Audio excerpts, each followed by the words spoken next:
Je voudrais à mon tour vous saluer et dire merci au Seigneur qui nous a invités à ce camp. Alléluia. Merci à l'apôtre Ebi, à tous les serviteurs, toutes les servantes de Dieu, au peuple de la MCV, d'avoir voulu que par eux le Seigneur nous invite à nous retrouver dans son camp.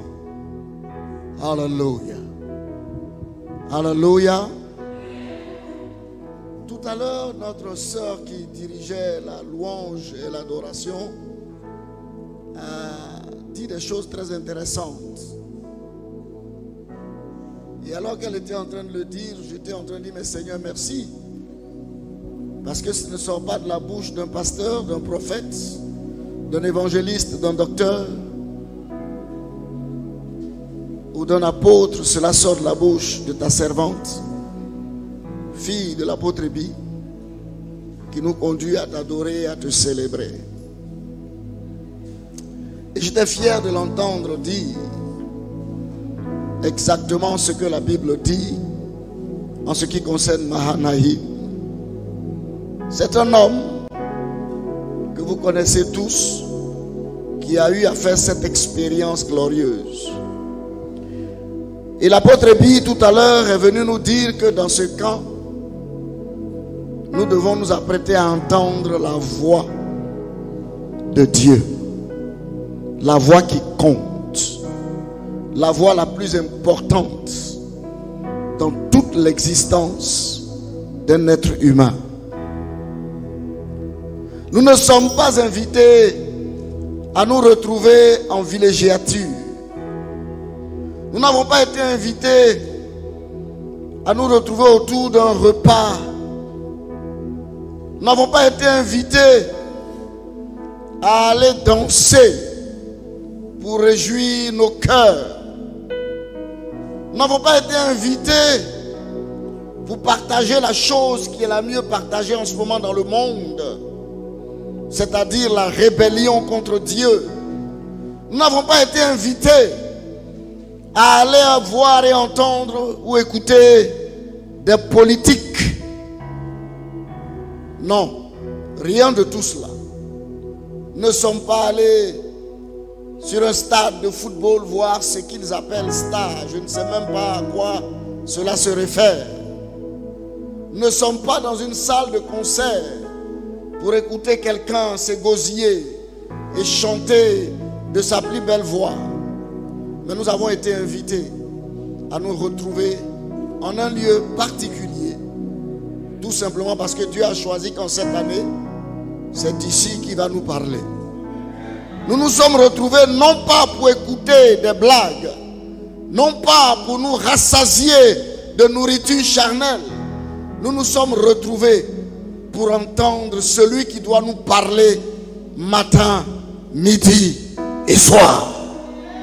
Nous avons un seul objectif, c'est de repartir d'ici avec sa voix résonnant dans nos cœurs et dans nos âmes.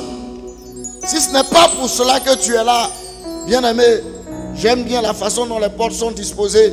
Elles sont ouvertes. Il y a même des fenêtres. Tu peux les prendre et rentrer chez toi. Alléluia. Alléluia. Alléluia. Alléluia. En arrivant tout à l'heure, nous avons vu des gens sur la route, pas loin d'ici, juste même à l'entrée. Plusieurs passent. Ils entendent ce qui se dit ici. Ils entendent le bruit, mais ils ne sont pas attirés à entrer. Nous avons trouvé quelques personnes, même dans certains bureaux, qui pensent et parlent autre chose, qui ne sont pas intéressés par ce qui se passe ici. Mais je veux croire que toi qui es assis ici ce matin, tu sais pourquoi tu es assis ici. Alléluia. Cela fait donc longtemps que l'on entend la voix des hommes, de toutes sortes d'hommes. Nous avons besoin d'entendre la voix de Dieu. Je dis que nous avons besoin d'entendre la voix de Dieu. On a entendu les hommes dans leur philosophie qui sont devenus des fous. On a entendu des soi-disant sages qui sont devenus des insensés. Ici et maintenant, nous avons besoin d'entendre la voix de Dieu. Est-ce que tu peux te tenir debout avec moi? Je vais te mettre le pied à l'étrier en te faisant prier ainsi. Mais après, tu vas le dire avec tes propres mots et à ta propre façon. Alléluia. Levons la main droite et disons ensemble. Au nom de Jésus, je me tiens sur la parole de l'Éternel. Et je déclare ce matin que je ferme mes oreilles à toute autre voix. Mais j'ouvre mes oreilles à la voix de Dieu. C'est pourquoi, Seigneur, Jésus de Nazareth, Fils du Dieu vivant, viens me parler. Parle-moi, Seigneur. Ne me laisse pas partir d'ici sans que je n'ai entendu ta voix. Révèle-toi à moi. Fais-moi entendre ta voix. Fais-moi entendre ta voix. Et montre-moi ta face. Au nom de Jésus. Élève la voix et prie toi-même maintenant. Prie pour toi-même maintenant, bien-aimé. Montre-nous que tu es venu ici avec le bon but. Élève la voix, élève la voix, élève la voix, élève la voix, élève la voix. Seigneur, parle-moi. Oh Jésus, parle-moi. Oh mon roi, parle-moi. Je veux t'entendre, Seigneur. Parle-moi, Seigneur. Parle-moi, Seigneur. Parle-moi, Seigneur. Je veux t'entendre me parler. Merci, Jésus. À toi soit l'honneur, Seigneur. Le règne, la puissance et la gloire. L'honneur, la richesse et la sagesse. Tu es élevé, Jésus. Tu es exalté, Jésus. Tu es glorifié, Jésus. Tu es magnifié, Jésus. Nul n'est comparable à toi, Jésus. Il n'y a de Dieu que toi seul. Tu es la réponse à nos besoins, la source de toutes nos ressources. Reçois nos hommages ce matin. La gloire et l'honneur qui te sont dus, car nul autre que toi n'est Dieu. Seigneur, nous te donnons toute la place. Et nous prions que tu prends le contrôle. Sois honoré toi seul. Au nom de Jésus-Christ.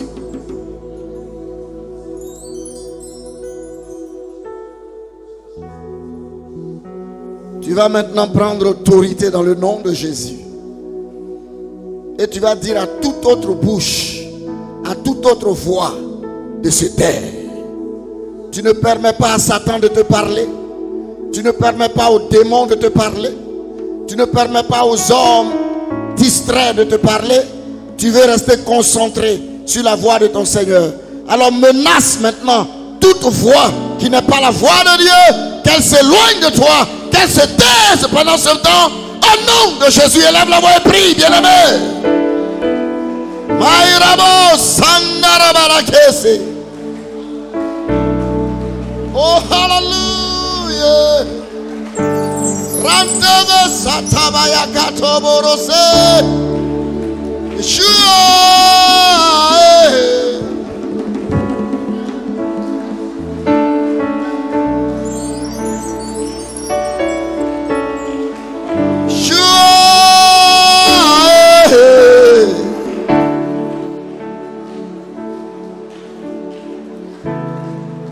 Rabo Santaya Barade.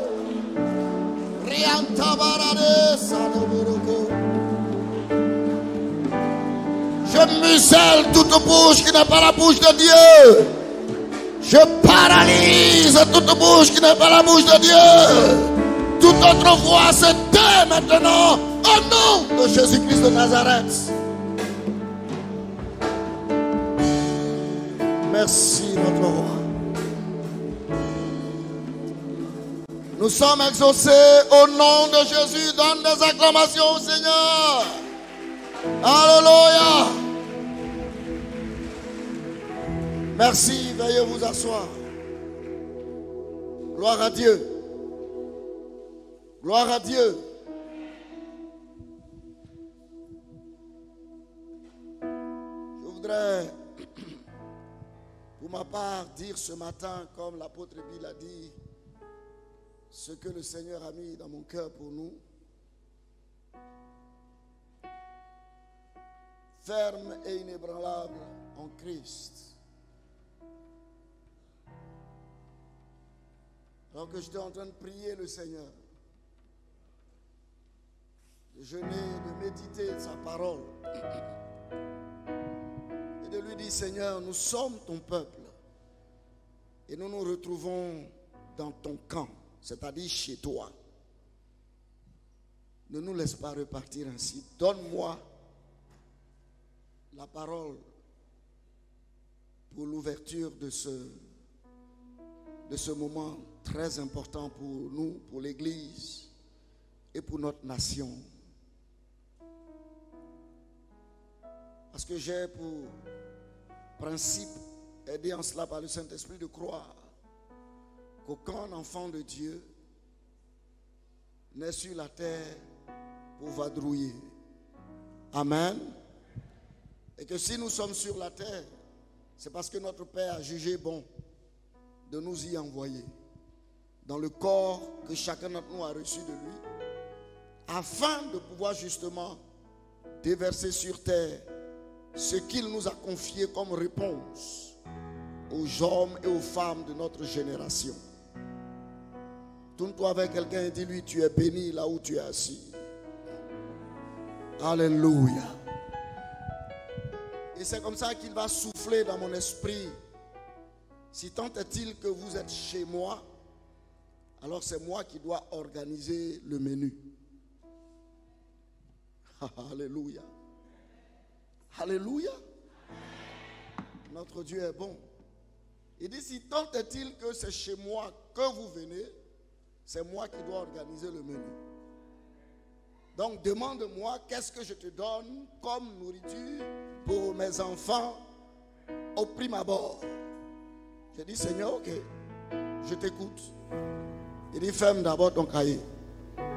Parce que j'avais étudié et écrit beaucoup de choses. Et Dieu a commencé à me parler. Pour nous, mais me parler de nous. Alléluia.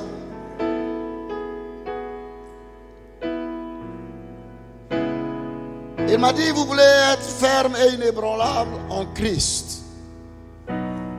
Alors je te dis, voici ce que tu vas donner à mes enfants à ta première intervention. Pour être ferme et inébranlable en Christ, il faut avant tout être en Christ. Est-ce que c'est clair? Pour être ferme et inébranlable en Christ, il faut avant tout être en Christ. Nous ne sommes pas là pour venir parler de être ferme et inébranlable en judo. Amen. Est-ce qu'on me suit? Nous ne sommes pas là pour être ferme et inébranlable en expertise comptable. Nous ne venons pas pour être ferme et inébranlable en expertise footballistique. Nous ne sommes pas là pour être ferme et inébranlable en sciences économiques. Est-ce que quelqu'un me comprend? Enfin, c'est le Seigneur qui me parlait ainsi. Nous sommes là pour être ferme et inébranlable en Christ. Alléluia. Si ce n'est pas en Christ que nous venons pour être rendus fermes et inébranlables, alors ce lieu n'est pas le lieu adapté pour que nous y soyons.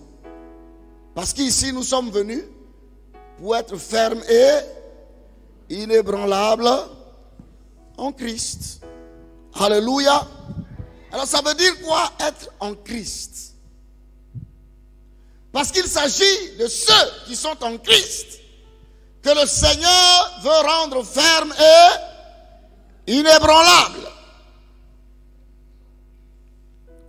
Nous allons donc continuer en ouvrant nos Bibles dans le livre de Genèse au chapitre 1, s'il vous plaît. Genèse 1.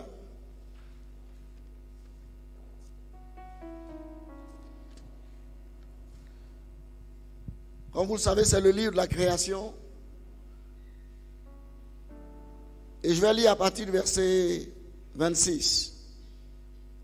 Puis Dieu dit, faisons l'homme à notre image, selon notre ressemblance, et qu'il domine sur les poissons de la mer, sur les oiseaux du ciel, sur le bétail, sur toute la terre et sur tous les reptiles qui rampent sur la terre. Dieu créa l'homme à son image. Il le créa à l'image de Dieu. Il créa l'homme et la femme.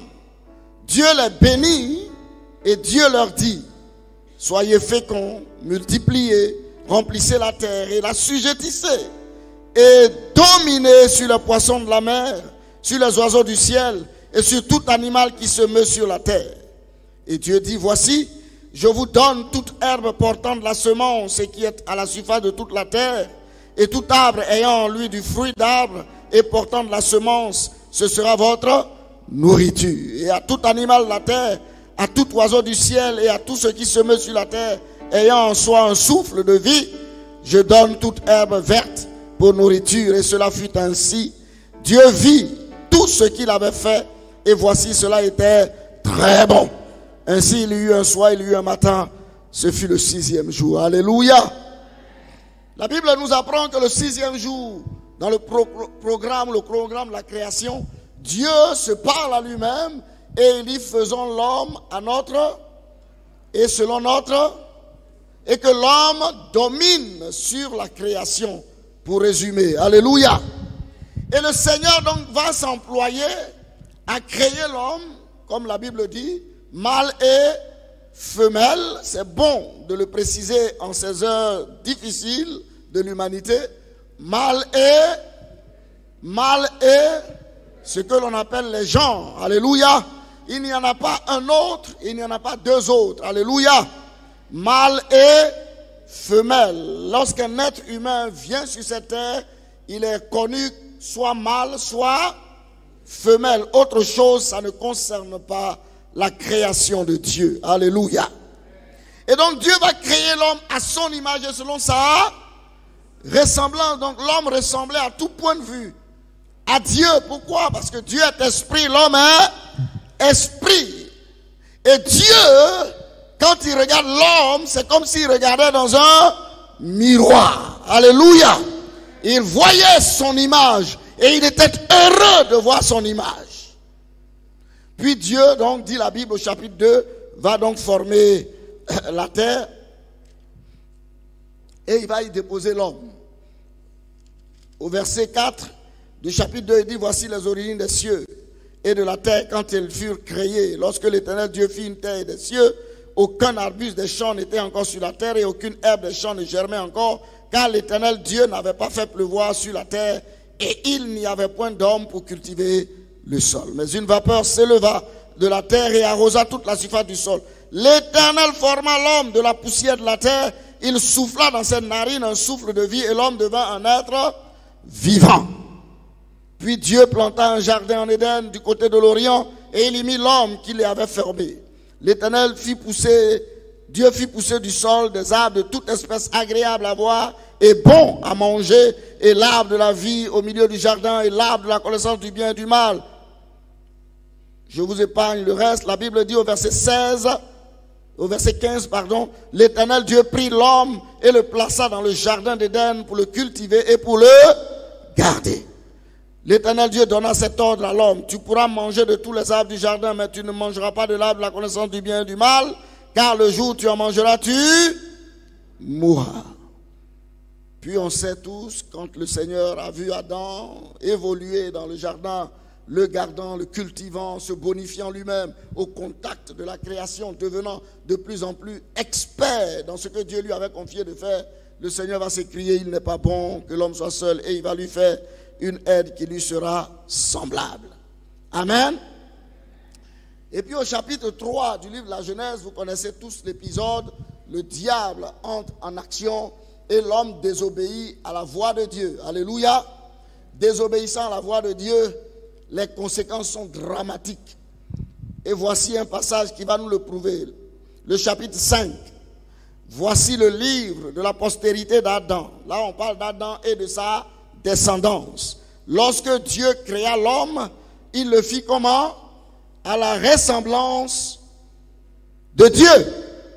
Il créa l'homme et la femme. Il les bénit et il les appela du nom d'homme lorsqu'il fut créé. Adam, âgé de 130 ans, engendra un fils à sa ressemblance, selon son image, et il lui donna le nom de Seth. Est-ce que quelqu'un a remarqué quelque chose là? Au verset 1, il nous a dit que lorsque Dieu créa l'homme, il le fit à la ressemblance de Dieu.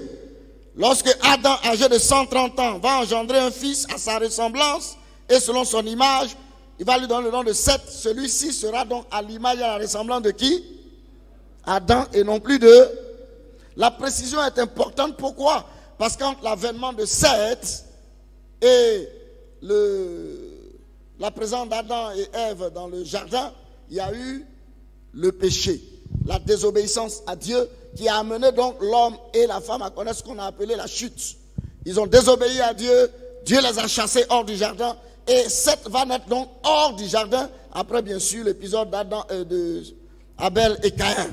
Alléluia. Maintenant Dieu dit que lui, quand il avait formé Adam, quand il a créé Adam, Adam était à son image et à sa ressemblance à lui. Dieu. Mais lorsqu'Adam, lui, maintenant va engendrer sa descendance ne sera plus à l'image et à la ressemblance de Dieu, mais à l'image et à la ressemblance de qui? D'Adam. Parce qu'entre-temps, Adam est infecté avec sa femme Ève de ce qu'on appelle le péché.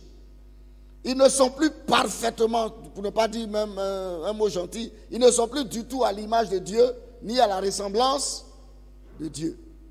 Ils sont devenus autre chose. Alléluia. Ils sont devenus autre chose. C'est pourquoi, vous voyez, les hommes dits puissants de ce monde ne cherchent pas autre chose que ce qui leur ressemble. Ils préfèrent parler d'extraterrestres et dépenser des sommes faramineuses pour se donner l'illusion qu'il existe des extraterrestres. Mais en réalité, de qui ils parlent? Ils parlent d'eux-mêmes. Ils sont devenus des extraterrestres parce qu'ils ne sont plus à l'image et à la ressemblance du Dieu créateur. Alléluia. C'est pour cela que notre Seigneur nous dit qu'avant de parler de ferme et inébranlable en Christ, il faut que nous soyons d'abord en Christ. Amen. Et pour être en Christ, quand on a de telles origines, on doit faire la bouche fine? Non. On s'humilie devant Dieu pour que Dieu nous aide à devenir à nouveau son image et sa ressemblance. Alléluia. C'est ce qui a amené le Seigneur Jésus-Christ à nous amener à parler de la nouvelle naissance, une nécessité. Si vous ne naissez pas de nouveau, vous ne pouvez pas être en Christ. Le premier pas pour être en Christ commence par la nouvelle naissance. Alléluia. Alléluia. Je vais rapidement imager cela et puis vous allez comprendre de quoi nous parlons afin que chacun d'entre nous soit situé. Ce n'est pas parce que tu viens de l'église, parce que c'est dans nos églises que nous avons fait les annonces. Et ce n'est pas parce que tu fréquentes une église que tu es en Christ. Alléluia. Ce n'est pas parce que tu es membre du clergé que tu es en Christ. Gloire à Jésus. Ce n'est pas parce que tu chantes dans la chorale, dans le groupe de louanges et d'adoration, que tu diriges la louange pour le peuple, que tu es en Christ. Ce n'est pas parce que l'on t'appelle apôtre, prophète, évangéliste, pasteur et docteur que tu es en Christ. Alléluia. Alléluia. Parce que si tous ceux qui sont dans nos églises, depuis nous les pasteurs jusqu'au dernier arrivant, nous étions tous en Christ, l'église n'aurait pas ce visage que nous décrions tous. Alors dis amen à ça. Personne d'autre n'est fautif. Il s'agit de moi, il s'agit de toi. Alléluia. Parce que l'être humain trouve facilement le bouc émissaire. D'ailleurs, il semble que c'est de famille. Puisque dans le premier, quand il a fini de faire, entre guillemets, sa bêtise, et que Dieu l'a attrapé, il dit, c'est la femme que tu as mis à côté de moi. Alléluia. Donc ça semble-t-il être génétique. Il s'agit donc de nous. Nous parlons de nous. Nous qui nous sommes retrouvés ici pour entendre la voix de Dieu. Voilà ce que le Seigneur est en train de nous dire de prime abord ce matin. La nécessité de la nouvelle naissance. L'observation que j'ai personnellement eue avec l'aide du Saint-Esprit m'a fait comprendre que nos églises étaient remplies à environ 2% de véritables enfants de Dieu en Christ. Tout le reste là, nous devons nous débrouiller encore. Amen. Mais il n'est pas trop tard. C'est pour cela que Mahanaïm existe. C'est pour cela que l'église n'a pas encore été enlevée. C'est pour cela qu'il y a encore sur la terre des prophètes, des apôtres, des évangélistes, des pasteurs et des docteurs. C'est pour cela que nous sommes ici ce matin. Alléluia. La nécessité pour nous de faire l'expérience de la nouvelle naissance. Vous savez, c'est dans la bouche de la jeune sœur Marie que le Seigneur va nous donner de comprendre ce qu'il voulait que nous saisissions. Allons en Luc chapitre 1, s'il vous plaît. Luc chapitre 1.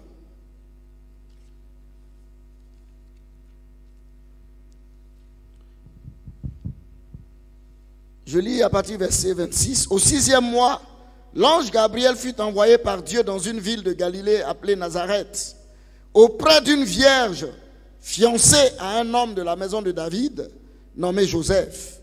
Le nom de la vierge était Marie. L'ange entra chez elle et dit, « Je te salue, toi à qui une grâce a été faite. Le Seigneur est avec toi. » Troublée par ces paroles, Marie se demandait ce que pouvait signifier une telle salutation. L'ange lui dit, « Ne crains point, Marie, car tu as trouvé grâce devant Dieu. Et voici, tu deviendras enceinte et tu enfanteras un fils et tu lui donneras le nom de Jésus. Il sera grand et sera appelé fils du Très-Haut et le Seigneur Dieu lui donnera le trône de David son père. Il régnera sur la maison de Jacob éternellement et son règne n'aura point de fin. » Verset 34. Marie dit à l'ange, « Comment cela se fera-t-il puisque je ne connais point d'homme? » L'ange lui répondit, « Le Saint-Esprit viendra sur toi et la puissance du Très-Haut te couvrira de son ombre. C'est pourquoi le saint enfant qui naîtra de toi sera appelé Fils de Dieu. Voici, Élisabeth, ta parente, a conçu, elle aussi, un fils en sa vieillesse. Et celle qui était appelée stérile est dans son 6e mois. Car rien n'est impossible à Dieu. Alléluia.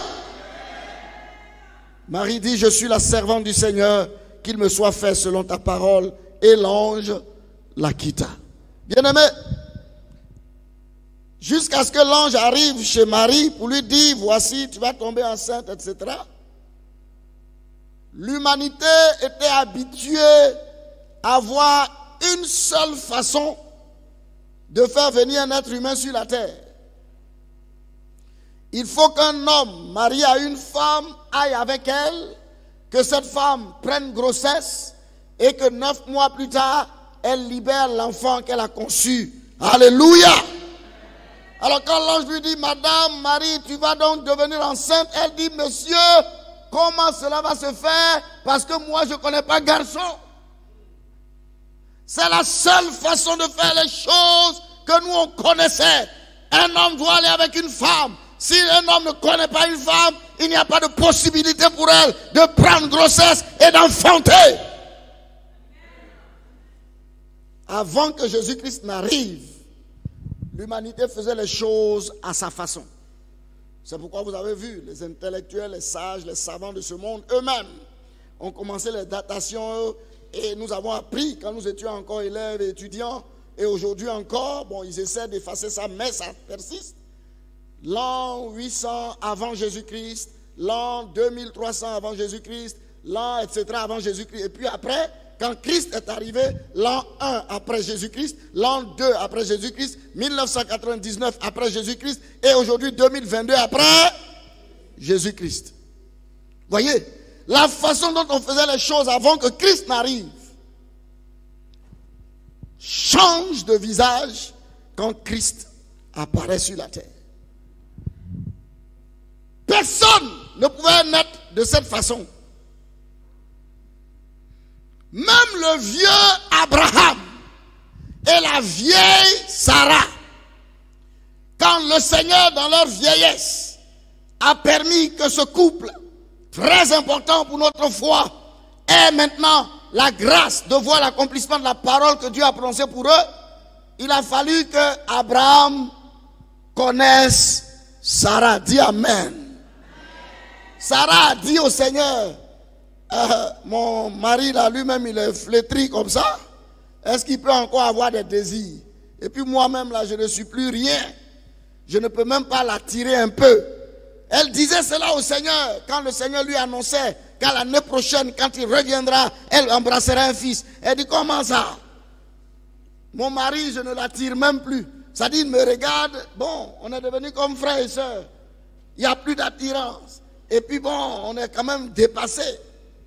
Mais il a fallu que Abraham connaisse Sarah pour qu'elle puisse concevoir Isaac et l'enfanter. Alléluia. Mais personne n'avait encore vu une femme vierge. Alléluia. Une femme vierge, c'est-à-dire une femme qui ne connaît pas d'homme. Personne n'avait jamais vu cela. Christ venait de nous montrer ici la façon dont on rentre en Christ. La façon dont on rentre dans la famille de Dieu. La façon dont on devient fils de Dieu. Amen. Il y a des gens qui sont entrés dans l'église, mais ils ne sont pas entrés en Christ. Parce qu'ils n'ont pas fait l'expérience du processus divin de la naissance en Christ, c'est-à-dire de la nouvelle naissance. Non, ne vous en faites pas. Comme je l'ai dit tout à l'heure, c'est pour ça qu'on est là. Alléluia. Marie pose la question et l'ange va lui dire,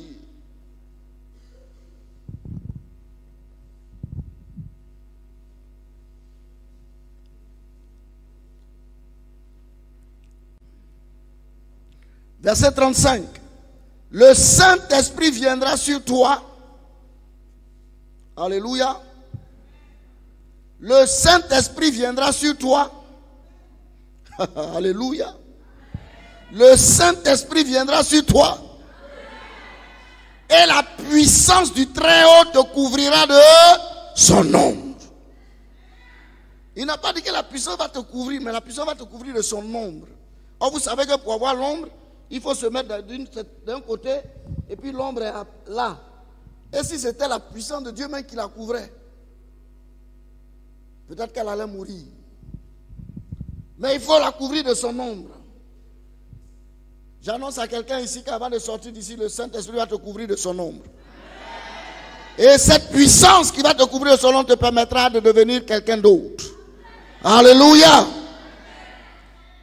Il dit, le Saint-Esprit viendra sur toi et la puissance du Très-Haut te couvrira de son ombre. C'est pourquoi le Saint-Enfant qui naîtra de toi sera appelé fils de Dieu. Alléluia. Alléluia. Être en Christ, c'est naître de Dieu. Si tu n'es pas né de Dieu, tu ne peux pas être en Christ. Et si tu ne peux pas être en Christ, il n'y a pas donc de raison que tu sois ferme et inébranlable en Christ.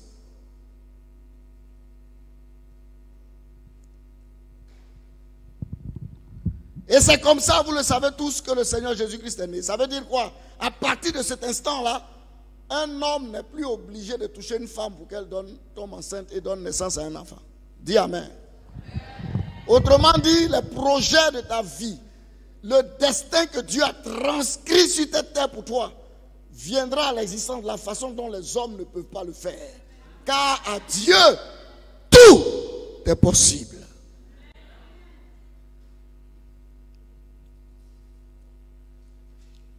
Dans l'évangile de Jean au chapitre 3, un monsieur est allé trouver Jésus la nuit.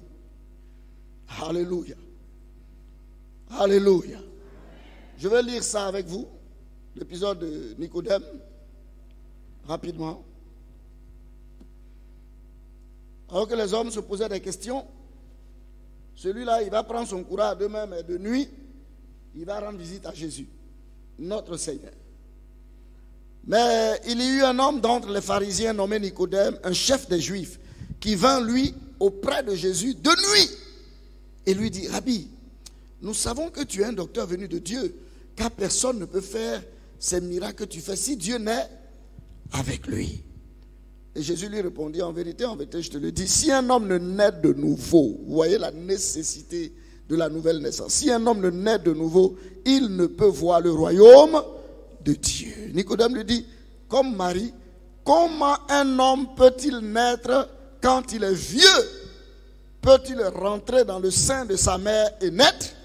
Vous voyez, comme Marie ne savait pas, et d'ailleurs avec elle toute l'humanité de l'époque, qu'une vierge peut être simplement recouverte de l'ombre, la puissance du Très-Haut et concevoir, Nicodème, le vieux Nicodème, lui aussi, avant que Christ n'arrive, ne savait pas qu'on n'a pas besoin de retourner dans le ventre de sa mère pour renaître ou pour expérimenter la nouvelle naissance. Parce qu'il ne s'agit pas d'une naissance humaine. Il ne s'agit pas d'une naissance humaine, c'est d'une naissance divine qu'il s'agit. C'est un processus divin. La nouvelle naissance est réservée exclusivement à Dieu, pas aux hommes. Mais pendant longtemps, nous avons fait croire aux gens qu'ils étaient nés de nouveau par la parole du pasteur. Amen. Allons vers la fin. Quand Nicodème a posé la question, le Seigneur Jésus lui a répondu, comme l'ange a répondu aussi à Marie. Et voici ce qu'il dira: en vérité, je le dis, si un homme ne naît d'eau et d'esprit, il ne peut entrer dans le royaume de Dieu. Ce qui est né de la chair est chair, et ce qui est né de l'esprit est... Ne t'étonne pas que je t'ai dit, il faut que vous naissiez de nouveau. Le vent souffle où il veut, et tu en entends le bruit, mais tu ne sais d'où il vient, ni où il va. Il en est ainsi de tout homme qui est né de l'esprit. Et Nicodème va lui dire: mais comment cela peut-il se faire? Comment, tel que nous connaissons depuis ce que nos ancêtres nous ont laissé, c'est qu'un homme, quand il est né, il est né. Il court maintenant vers la vieillesse, et puis après la vieillesse, il meurt et puis il s'en va. Mais comment toi tu dis qu'un vieux comme moi, je peux renaître, je peux naître de nouveau? Mais oui, parce qu'il ne s'agit pas d'une naissance humaine, bien-aimé. Il s'agit de l'action unique et exclusive de notre Dieu. Dis amen à ça. Ce qui nous amène à dire que si tu n'es pas né de Dieu, tu ne peux pas être en Christ. Tu peux être en crise, mais tu ne peux pas être en Christ. La chrétienté est devenue quelque chose qu'on vend 2 pour 5 francs aujourd'hui. Il suffit de dire: je vais à l'église, et on dit que tu es chrétien. Non! Il suffit d'avoir une Bible, peut-être même parfois plus grosse que la Bible du pasteur, et on dit: tu es chrétien. Non! Il suffit d'avoir l'extérieur chrétien. Je ne sais même plus ce que ça veut dire, mais bon, les anciens appelaient ça le langage de Canaan. Aujourd'hui, vous n'avez pas remarqué que lorsque vous dites à quelqu'un que Dieu te bénisse, il répond tout de suite Amen. Tout le monde répond comme ça, Amen, Amen, Amen. Même le sorcier, il répond Amen. Hier, le type était dans les bars, dans les maquis, il allait faire n'importe quoi, il allait braquer, voler, tricher. On dit que Dieu te bénisse, il dit Amen. Des voleurs, des tricheurs à col blanc, comme on dit, parce qu'ils ne sont pas comme les malfrats qu'on a l'habitude de voir. Ils sont bien habillés, mais en réalité, ce sont les plus dangereux. On dit que Dieu te bénisse, il dit Amen.